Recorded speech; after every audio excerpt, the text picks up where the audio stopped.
प्रकाश का परिवर्तन। प्रकाश का जो परिवर्तन होता है वो दो तरह से होता है। पहला होता है नियमित परिवर्तन,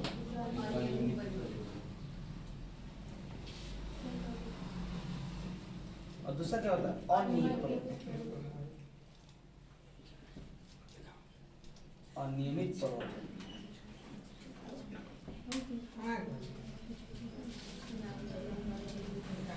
नियमित परिवर्तन क्या होता है? जैसे एक स्मूथ प्लेन, एक चिकना समतल सतह है, जैसे मान लेते हैं ये इसका नॉर्मल अभिलंब,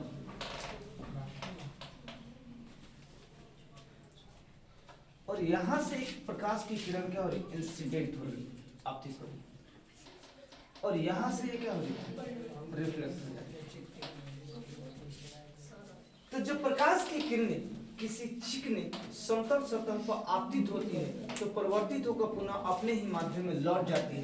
इस घटना को क्या कहते हैं, प्रकाश का परिवर्तन। चूंकि ये समतल सतह पर होती है इसलिए इसे कहते हैं नियमित परिवर्तन।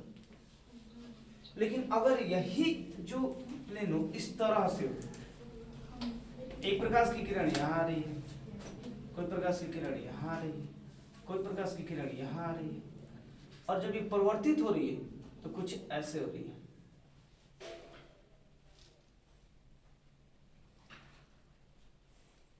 तो जब प्रकाश की किरण किसी खुरदरे या रुखरे सतह पर आपतित होती है तो परिवर्तित होने के बाद एक दूसरे को क्या करती है, काट देती है। एक दूसरे को क्या करती है, काट देती है। इस घटना को कहते हैं अनियमित परिवर्तन। ये कुछ है नियमित परिवर्तन।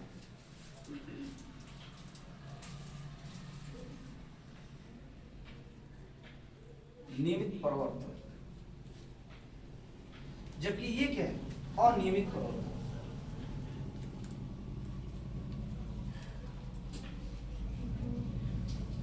इसे डिफाइन कैसे करेंगे? प्रकाश का किसी पृष्ठ पर आकर लौट जाने की घटना को प्रकाश का परिवर्तन कहते हैं। प्रकाश का किसी पृष्ठ पर आकर लौट जाने की घटना, चाहे यहाँ हो या यहाँ हो, लौट जाने की घटना क्या कहते हैं, प्रकाश का परिवर्तन करते हैं। लेकिन जब प्रकाश का किसी समतल चिकनी सतह पर आकर और लौटने की घटना को नियमित परिवर्तन करते हैं, जबकि किसी खुरदरे सतह पर आकर लौटने की घटना को अनियमित परिवर्तन। प्रकाश के परिवर्तन में दो नियम होते हैं। पहला किरण ये होता है, आप पहला जो नियम होता है वो होता है आपतित किरण, परिवर्तित किरण, आपतित किरण, परिवर्तित किरण और अभिलंब एक ही तल के एक ही बिंदु पर। इसे क्या कहते हैं, आपतित किरण, इंसिडेंट, अरे इसे क्या कहते हैं, रिफ्लेक्टेड, रिफ्लेक्टेड रे, इसे क्या कहते हैं, नॉर्मल, इसे क्या कहते हैं, और इसे। तो पहले ये समझो, आपतित किरण, परिवर्तित किरण, अभिलंब एक ही तल के एक ही बिंदु पर। ये पहला होता है। दूसरा क्या होता है, अगर इस कोण को कहे आई और इससे कहे आर, तो आपतन का कोण जो होता है क्या होता है, परिवर्तन के कोण के बराबर। इसमें दूसरा नियम होता है आई बराबर आर। इस चीज को क्या कहते हैं, आपतन कोण, आपतन कोण, इंसिडेंट एंगल। इसे क्या कहते हैं, अपवर्तन कोण, परिवर्तन कोण, यानी कि रिफ्लेक्टेड एंगल।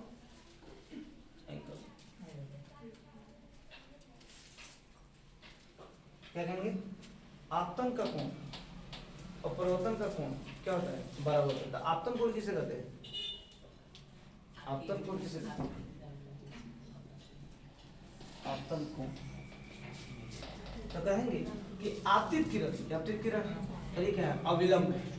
तो आपतित किरण और अविलंब के बीच जो कोण बनता है उस कोण को कहते हैं आपतन कोण। इसके बाद परिवर्तन कोण,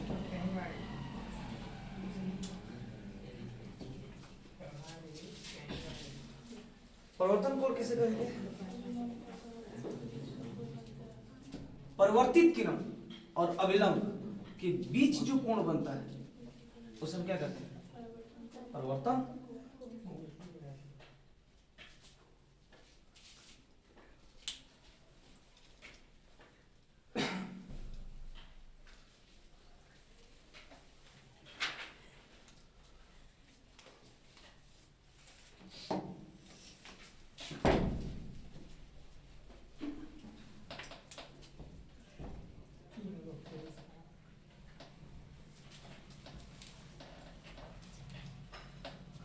अब आता है प्रकाशीय प्रतिबिंब।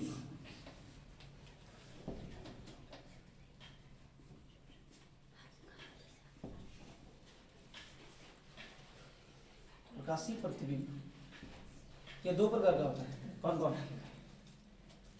बोलो। प्रकाशीय प्रतिबिंब कितने प्रकार का होता है? हाँ, वास्तविक प्रतिबिंब,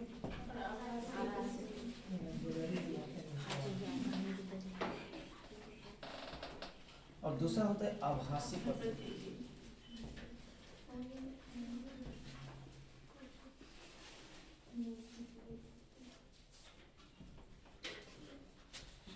तो पहले प्रकाशीय प्रतिबिंब किसे कहते हैं? जब प्रकाश की किरणें किसी बिंदु पर आपतित होती है तो आपतित होने के बाद परिवर्तित या अपवर्तित होकर, परिवर्तित भी हो सकती है या अपवर्तित होकर जिस बिंदु पर मिलती है या मिलती हुई प्रतीत होती है तो वो दूसरा बिंदु इस पहले बिंदु का प्रकाशीय प्रतिबिंब कहलाता है। क्या बोला? जब प्रकाश की किरण किसी पृष्ठ पर आपतित होती है तो आपतित होने के बाद परिवर्तित होकर या अपवर्तित होकर जिस बिंदु पर मिलती है या मिलती हुई प्रतीत होती है तो वो दूसरा बिंदु जो होता है वो पहले बिंदु का क्या कहलाता है? प्रकाशीय प्रतिबिंब। लेकिन इसमें क्या होता है? वास्तविक प्रतिबिंब। अगर प्रकाश की किरणें परिवर्तन या अपवर्तन के पश्चात के बाद परिवर्तन या अपवर्तन के बाद वास्तविक रूप से किरणों को क्या करती है? काटती है। वहां पर जो प्रतिबिंब बनता है उसे कहते हैं हम वास्तविक प्रतिबिंब, और काल्पनिक रूप से बनता है उसे क्या कहते हैं? आभासी प्रतिबिंब। प्रतिबिंब की जो घटना होती है वो समतल, अवतल और उत्तल ये तीनों दर्पणों में होती है। तो सबसे पहले हम समतल दर्पण में देखते हैं।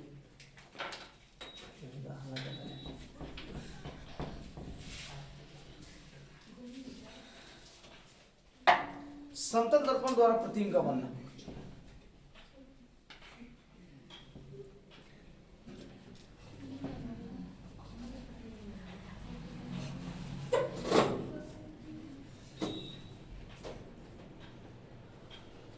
समतल दर्पण द्वारा प्रतिबिंब का ये एक समतल दर्पण और यहां पर एक बिंदुवत वस्तु स्थित है। इसे हम इस तरह से मान यहां से एक प्रकाश की किरण यहां पर आपतित हो रही है और यहां से एक प्रकाश की किरण यहां पर आपतित हो रही है।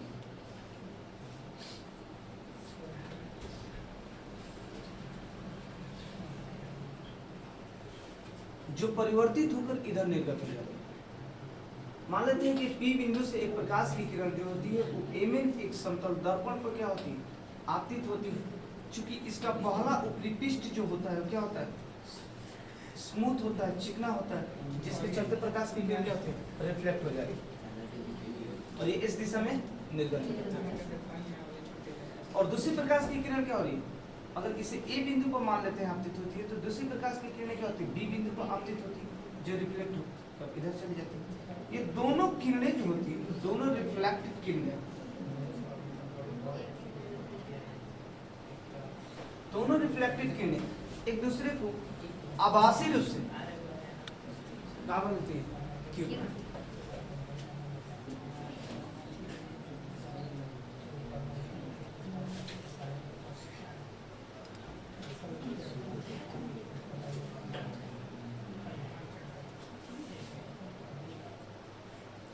ये इसका अवलंब N1 है से N2 और और ये इसका अभिलंब क्या है? N2 इसे बंद करो तो। बंद करेंगे तो हाँ रुको। इसके अभिलंब को n1 से इंडिकेट करते हैं और इसके अभिलंब को n2 से इंडिकेट करते हैं। तो समतल दर्पण में प्रकाश की प्रकृति, ठीक है। अच्छा कितने लोग इसे भाषा दे देंगे? बोलो कोई खड़ा हो। और ये डर रहा है।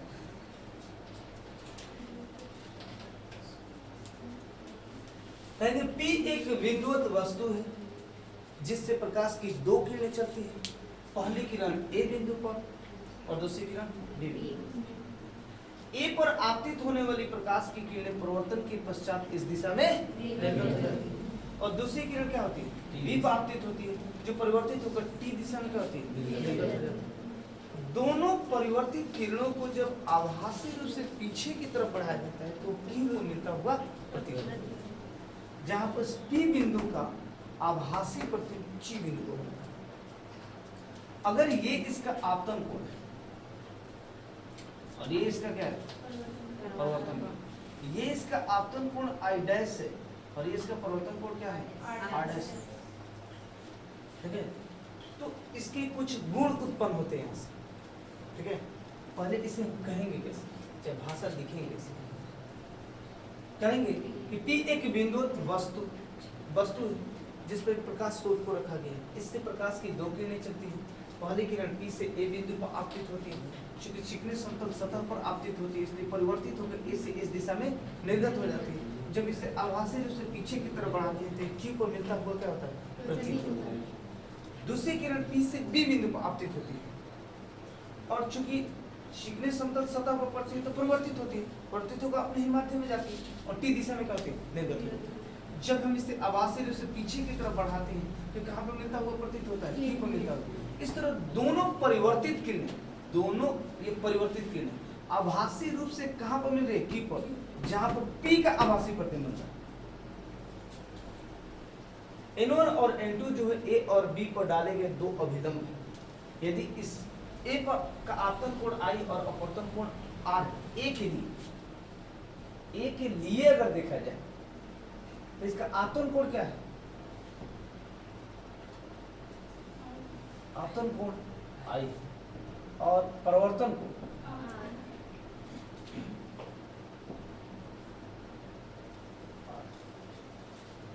परिवर्तन के नियम से हम ये जानते हैं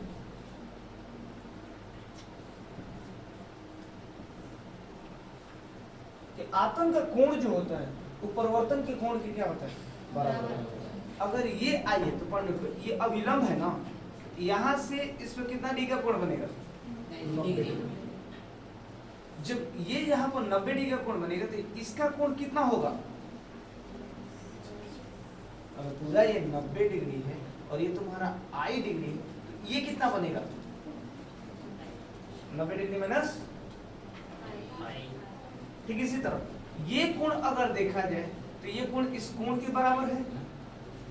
किस कोण के नाते? शीर्षाभिमुख कोण। ये किसके बराबर होगा? R के बराबर। अगर यहाँ से इसकी बात करें यहाँ से यहाँ तक तो कितना डिग्री का कोण बना रहा है? 90 डिग्री।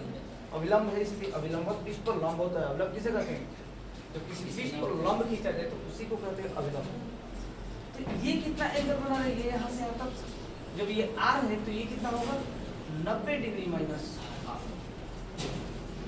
अर्थात अगर यहाँ से लिखे तो कोण PAM कितना? 90 डिग्री माइनस I और कोण MAQ कितना मिलेगा? 90 डिग्री माइनस R।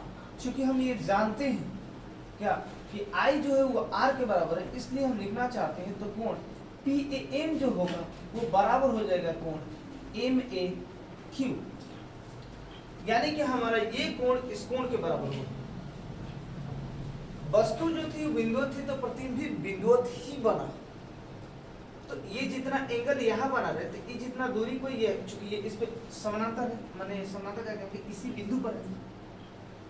ये जिस रेखा पर होगा उस रेखा पे ये है तो मैंने एक दूसरे के क्या है? परपेंडिकुलर स्थिति में। तो ये जितना कोण है तो अगर ये इस तरह से बढ़ते हुए देखे तो जितना ये दूरी कवर करेगा ये कोण भी तो उतना ही बराबर, उतना ही दूरी ये तय करेगा। अर्थात हमें यहाँ से निष्कर्ष क्या निकलेगा? निष्कर्ष क्या निकलेगा? तो हमें निष्कर्ष निकलेगा कि पीएम जो होगा वो बराबर, पीएम जो होगा वो एम क्यू के क्या होगा? बराबर होगा। अर्थात इसे हम वस्तु की ऊंचाई कहेंगे, तो ये प्रतिबिंब की ऊंचाई एच डैश होगी। अर्थात यहाँ हमें मिलेगा कि एच जो है वो एच डैश के बराबर है। अर्थात प्रतिबिंब की ऊंचाई और वस्तु प्रतिबिंब की ऊंचाई और वस्तु की ऊंचाई क्या होगी? समान होगी। यानी यहाँ लिख सकते हैं वस्तु की ऊंचाई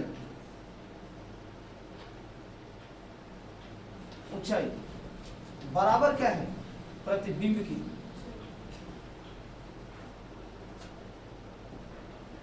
ऊंचाई। यानी वस्तु की ऊंचाई और प्रतिबिंब की ऊंचाई क्या होती है? बराबर होती है। इससे यह निष्कर्ष निकलता है समतल दर्पण में। इसके मेप और भी बन सकते हैं, लेकिन इससे निष्कर्ष ये निकलता है कि अगर कोई वस्तु समतल दर्पण में बिंदुवत है तो उसका प्रतिबिंब कैसा बनेगा? बिंदु। समतल दर्पण से जितनी ऊंचाई पर वस्तु है उतनी ही ऊंचाई पर प्रतिबिंब है। ठीक है। इसके बाद यहां पर हमें एक चीज और देखने को मिल रहा है। ये किरणें यहाँ पर है, लेकिन क्या ये किरणें वास्तव में यहाँ पर मिल रही है? नहीं, आभासी रूप से। तो समतल दर्पण प्रतिबिंब कैसा बनता है? आभासी। आभासी बनता है। ये किरणें क्या हो रही है? आभासी रूप से मिल रही है। इसलिए हम कहेंगे कि जब इसका प्रतिबिंब अगर देखा जाए तो वो आभासी बनता है, यानी कि कई गुण यहाँ से आते हैं। पहला गुण ये होता है कि प्रतिबिंब की ऊंचाई एच डैश वस्तु की ऊंचाई के बराबर होता है। दूसरा गुण ये उत्पन्न होता है कि इसका प्रतिबिंब जो होता है कैसा होता है? आभासी होता है। आभासी प्रतिबिंब बनता है। तीसरा गुण ये मिलता है, इसके आवर्धन की अगर बात की जाए तो कितना होगा? अगर m निकालना चाहते हैं तो m बराबर क्या लिखेंगे? प्रतिबिंब की ऊंचाई बटा वस्तु की ऊंचाई, यानी h dash divided by h, दोनों बराबर है तो क्या देगा? 1 देगा। ठीक है। और इसका आवर्धन हमेशा धनात्मक लिया जाता है। ठीक है। अगला चीज हमें ये चीज मिल रहा है चौथा नंबर कि जितना समतल दर्पण से इसकी दूरी वो तो सर लिख दिए सर 30 का मतलब 33 इसके कोण बराबर होते हैं। इसका सीधा प्रतिबिंब। हाँ, इसका सीधा प्रतिबिंब बनता है। आभासी प्रतिबिंब हमेशा सीधा होता है। अगला चीज ये मिलता है कि इसका जो ये एंगल है इस एंगल के क्या है? बराबर है। कोण तुम्हारा ये मिलेगा पी ए एम। कोण पी ए एम जो होगा वो बराबर होता है कोण Q A M. Q A M. इतने सारे क्या होते हैं? गुण इससे उत्पन्न होते हैं।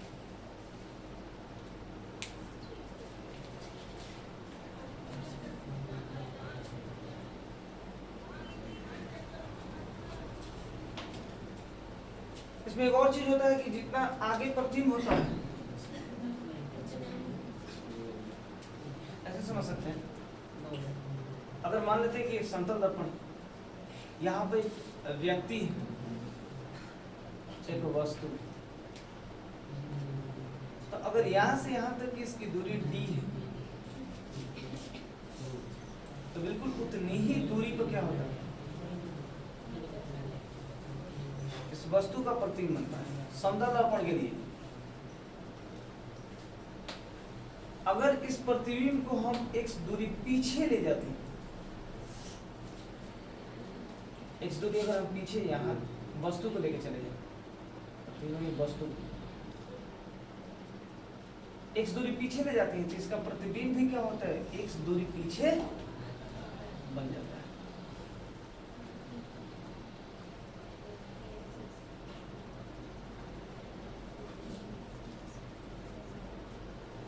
अगर हम वस्तु को उठा के x दूरी आगे कर दें, मान लेते हैं यहाँ पर कर दें,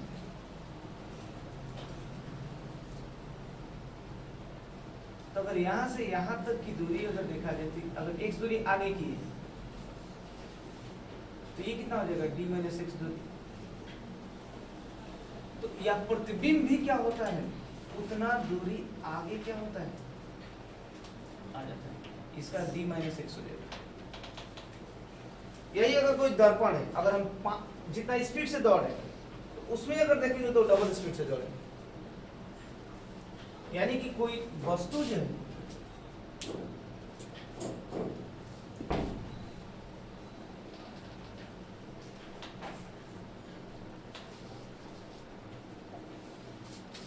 अगर यहाँ पर देखा जाए तो ये एक समतल दर्पण है, और समतल दर्पण में अगर कोई पिंड या कोई वस्तु जो है अगर भी वेग से गति कर रहा है आगे की तरफ, तो अगर वो दर्पण में देखेगा ऑलरेडी ये भी वेग से गति कर रहा है, इसका जो प्रतिबिंब इधर से भी वेग से गति करते हुए आएगा तो उसका वेग कितना हो जाता है? टू भी हो जाता है। याद रखना कि जब भी किसी समतल दर्पण के सामने कोई व्यक्ति स्थिर है, अगर वो भी वेग से आगे की तरफ गति करता है तो वो अपने प्रतिबिंब को टू भी वेग से गति करते हुए पाएगा, अर्थात उसका मतलब क्या होगा, उसका वेग जो हो जाएगा वो टू भी हो जाता है। तो यहाँ लिखा जा सकता है कि यदि पिंड भी वेग से गति करता है तो समतल दर्पण के सामने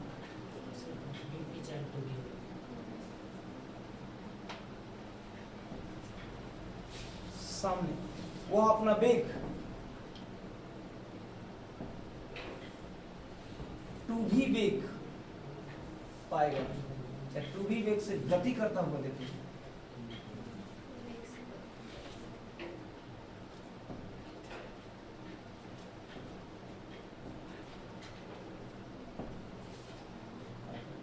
लेकिन अगर कोई व्यक्ति दूसरा व्यक्ति वहां देख रहा हो तो जैसे भी वेग से गति कर रहा है और दूसरा व्यक्ति वहां खड़ा होकर देख रहा है तो उस स्थिति में क्या होगा? चूंकि वो वस्तु क्या है, यहाँ पर अपेक्षित गति की तुलना हो जाती है। जैसे कहने का मतलब कि एक व्यक्ति क्या कर रहा है, सामने दर्पण के सामने गति करते हुए जा रहा है, अब बगल में कोई दूसरा व्यक्ति उसे देख रहा है तो उसमें भी वेग से ही गति करते हुए पाएगा, क्योंकि ये स्थिर है और समझ रहे हैं। अगर ये भी गति करता तो वो अपना वेग जोड़ देता उसमें, ठीक है। इसमें कई बार क्वेश्चन पूछा कि अगर कोई पिंड भी वेग से गति कर रहा है तो पिंड की गति उस दर्पण के सापेक्ष अगर तुलना करके देखें तो दुगुना हो जाती है, लेकिन एक वस्तु को अगर स्थिर कर दिया जाए और दूसरे वस्तु को अगर देखा जाए तो वो भी वेग ही रहता है।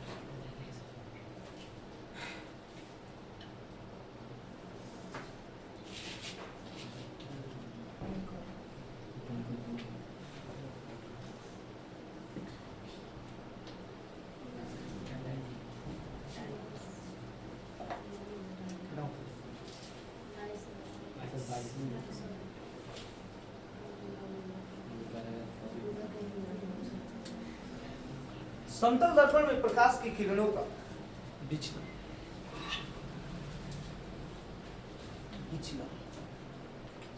इसमें समतल दर्पण में ये क्या होता है, जैसे मान लेते हैं कि एक समतल दर्पण है, इसका ये भाग जो कलाई किया गया है, दर्पण का निर्माण कैसे होता है? दर्पण का निर्माण सिंदूर तेल लगा कर कलाई कर दिया जाता है, हाँ, और दूसरे भाग से देखा जाता है, ठीक है। तो मान लेते हैं कि यहाँ से एक प्रकाश की किरण इस पर आपतित हो रही है, ये इसका अविलंब है, यहाँ से ये परिवर्तित हो रही है, ठीक है। इसका ये कोण जो है वो आपतन कोण आई है और ये कोण है क्या, अपवर्तन कोण आर। ये नॉर्मल है, ये इंसिडेंट एंगल है, ये रिफ्लेक्टेड एंगल। तो प्रकाश की किरण विचलित कितना से हो रही है, देखो ये प्रकाश की किरणें यहाँ से इस तरह से जानी चाहिए थी, लेकिन ये घूम कितना पर गई है, इतना कोण पर घूमी। आखिर ये कोण है क्या? तो इसी कोण को हम कहते हैं विचलन कोण। कितना होता है ये, बोलो? 80 डिग्री माइनस 2 या आर दोनों में से। तो यहाँ से इस पर देखा जाए तो इस पर कितना डिग्री का एंगल बनता है, 180 डिग्री का, यानी पाई 180 डिग्री। घुमा कितना से है, तो अगर ये पूरा यहाँ से यहाँ तक की बात करते हैं तो इतना तो I प्लस आर हो गया, यानी इन दोनों को अगर कैलकुलेट करके देखें तो वो कितना दिया, I प्लस आर। तो अगर इस कोण को निकालना चाहते हैं तो 180 डिग्री माइनस क्या लिखेंगे, I प्लस आर कर देंगे, या पाई बराबर पाई माइनस कितना करेंगे अगर विचलन कोण लिखेंगे तो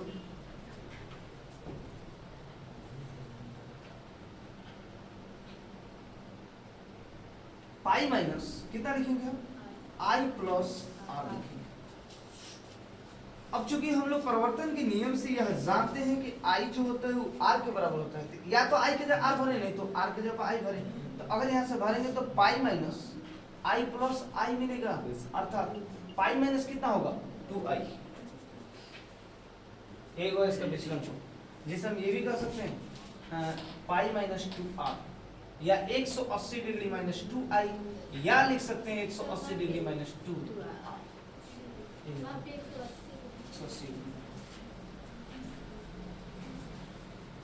इस तरह किसी समतल दर्पण में प्रिज्मों का किरणों का विचलन जो होता है वो 180 डिग्री माइनस 2r होता है। अब होता है पार्श्विक विस्थापन।